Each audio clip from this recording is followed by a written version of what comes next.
उपवासाचा डोसा तुम्ही कशा प्रकारे बनवता? तर मी अशा प्रकारे बनवते आणि ही पद्धत बनवायला खूप सोपी आहे. तुम्ही व्हिडिओ दाखवल्याप्रमाणे सेम फॉलो करा, तुम्हालासुद्धा नक्की जमेल. तर नमस्कार मंडळी, मी आहे रोहिणी आणि फूडी रोहिणीमध्ये तुमचं खूप खूप स्वागत आहे. तर उपवासाचा डोसा बनवण्यासाठी इथे मी 1 वाटी भगर घेतलेली आहे, तसेच पाव वाटी साबुदाणासुद्धा घेतलेला आहे. तर हे आपल्याला मिक्सरमधून काढून घ्यायचं आहे.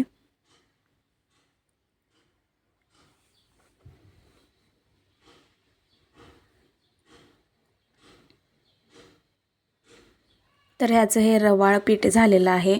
तर हे रवाळ पीठ आपल्याला भिजवून घ्यायचं आहे. एक साधारणतः 2 तास तरी हे भिजलं पाहिजे. तर यामध्ये मी पाणी टाकते आणि हे भिजवून घेत आहे. तर हे छान असं भिजलं गेलेलं आहे. त्यामध्ये आणखीन थोडंसं पाणी ॲड करायचं आणि मीठसुद्धा टाकायचं आहे. तर हे परत एकदा आपल्याला मिक्सरमधून फिरवून घ्यायचं आहे.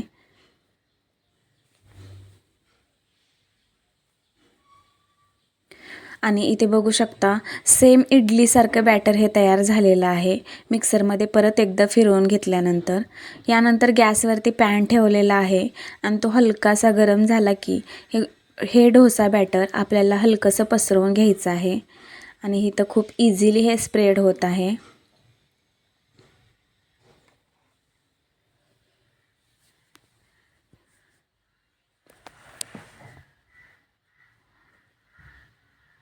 इथे थोडंसं तेल टाकून घेऊया चमच्याच्या साहाय्याने.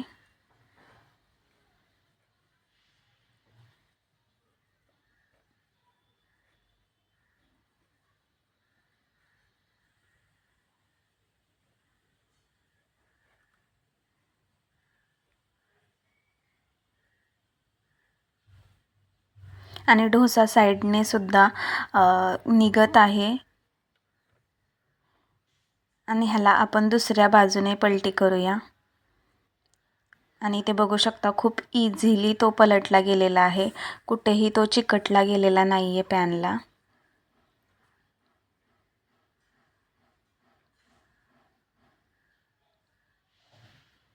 आणि खूप छान भाजलासुद्धा गेलेला आहे आणि हा डोसा तयार झालेला आहे. तर तसंच दुसरासुद्धा बनवून पाहूया.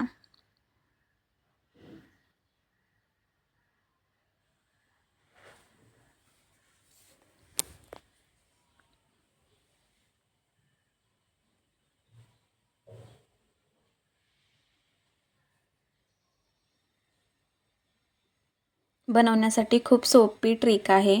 तुम्ही यामध्ये दहीसुद्धा घालू शकता. इथे मी साईडने तेल सोडलेलं आहे.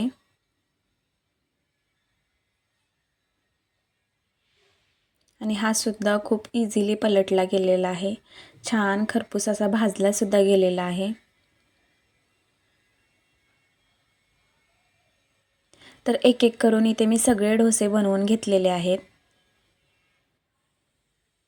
तर चटणीसाठी इथे मी शेंगदाणे घेतलेले आहेत, तसेच 3 ते 4 हिरव्या मिरच्या घेतलेल्या आहेत आणि मी मिक्सरमधून काढून घेणार आहे.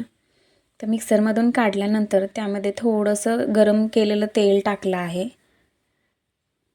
तसेच मीठसुद्धा टाकलेलं आहे चवीप्रमाणे आणि हे व्यवस्थित असं मिक्स करून घ्यायचं आहे.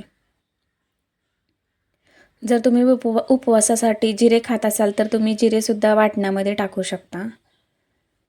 ते मिक्ससुद्धा झालेलं आहे.